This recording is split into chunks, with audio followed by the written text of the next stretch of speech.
Hello everyone, street style కాజు chicken pakoda ఎలా చేసుకోవాలో process చూసేద్దామా. ముందుగా అయితే ఒక పెద్ద బౌల్ అయితే తీసుకున్నానండి. కొంచెం వెడల్పుగా ఉండాలి బౌల్ అనేది.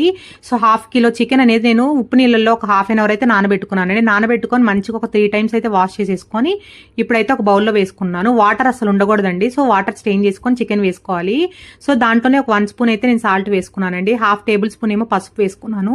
ఒక పెద్ద సైజ్ నిమ్మకాయ అంతా పిండుకోండి, ఎందుకంటే కొంచెం అక్కడక్కడ పుల్లపుల్లగా కారంగా భలే ఉంటుంది చికెన్ పకోడా అనేది. కొంచెం సాఫ్ట్ గా కూడా వస్తుందండి మనం నిమ్మకాయ వేయటం వల్ల. దాంట్లోనే ఒక 2 స్పూన్స్ ఏమో కారం వేసుకున్నాను. సో దాంట్లోనే ఒక 1 స్పూన్ ఏమో ధనియా పౌడర్ వేసుకున్నానండి. హాఫ్ స్పూన్ ఏమో జీరా పౌడర్ వేసుకున్నానండి. ఒక 1 స్పూన్ ఏమో గరం మసాలా అయినా లేకపోతే చికెన్ మసాలా అయినా వేసుకొని ఒక పెద్ద గంటేమో అక్కడ ఆయిల్ వేసుకోండి. ఒక ఎగ్ అయితే అలా పగలగొట్టుకొని వేసుకున్నానండి. హాఫ్ కిలో చికెన్ కి ఒక ఎగ్ సరిపోతుందండి, అంతకన్నా మించి వేయకండి. ఎందుకంటే మళ్ళీ ఎక్కువ ఎగ్ వేస్తే మళ్ళీ ఫ్లేవర్ అనేది మారిపోతుంది.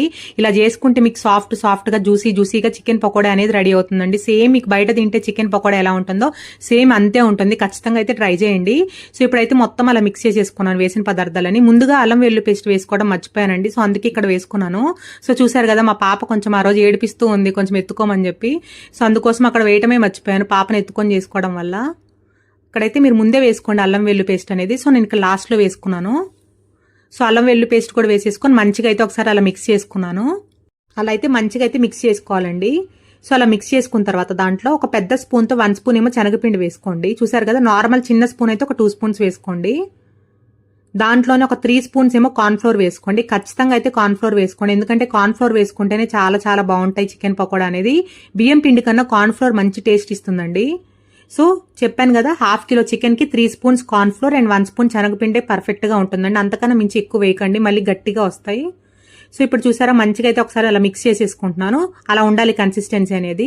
లాస్ట్ లో కొంచెం అయితే అక్కడ ఫుడ్ కలర్ యాడ్ చేశానండి. స్ట్రీట్ స్టైల్ అన్నాను కాబట్టి కొంచెం మనకు అలానే కనిపిస్తుంది ఇలా వేసుకోవడం వల్ల. అలా కొంచెం ఫుడ్ కలర్ కూడా యాడ్ చేసేసుకొని ఒక గుప్పడైతే జీడిపప్పు వేసుకున్నానండి. ఇక్కడే జీడిపప్పు వేసుకోండి, ఎందుకంటే జీడిపప్పు అనేది చికెన్లో నాని మంచిగా వేగుతుంది, అందుకోసం ఫ్లేవర్ పట్టి. దాంట్లో సన్నగా కట్ చేసి పెట్టుకున్న కొత్తిమీర, కరేపాకు అండ్ చిలుకలుగా కట్ చేసి పెట్టుకున్న పచ్చిమిర్చి ముక్కలు అయితే వేసుకొని ఒకసారి అయితే కలిపేసుకొని ఇప్పుడు మూత పెట్టేసుకొని ఒక 2 hours అయితే పక్కన పెట్టేసుకున్నానండి. మీరు కావాలనుకుంటే ముందు రోజు నైటే నానబెట్టుకొని ఫ్రిడ్జ్ లో పెట్టుకోండి. మార్నింగ్ ఇలా ఫ్రై చేసుకోండి, టేస్ట్ చాలా బాగుంటుంది. ఇంకా అప్పుడు ఎంత నానితే అంత బాగుంటుందండి చికెన్ పకోడా అనేది. సో ఇప్పుడైతే డీప్ ఫ్రైకి ఆయిల్ పెట్టేసేసుకొని, ఆయిల్ అనేది మరి ఎక్కువ హీట్ అవ్వకూడదు అండి, కొంచెం లైట్ గా హీట్ అయిన తర్వాత ముక్కలు అనేది వేసేసుకొని మీడియం ఫ్లేమ్ లో పెట్టుకొని అలా గోల్డెన్ కలర్ వచ్చేలాగా ఫ్రై చేసేసుకొని ఒక ప్లేట్ లో సర్వ్ చేసేసుకోండి. ఆనియన్స్ అండ్ లెమన్ తో ఫ్లేవర్ అయితే చాలా బాగుంటుంది. బయట తింటే చికెన్ పకోడా ఎలా ఉంటుందో ఇంకా అంతకన్నా టేస్టీగా ఉంటుందండి ఇలా చేసుకుంటే. బయట తింటే రబ్బర్ గా ఉంటాయి కదా, సో ఇలా చేసుకుంటే సాఫ్ట్ గా జ్యూసీగా ఉంటాయి. Thank you. Please subscribe our channel.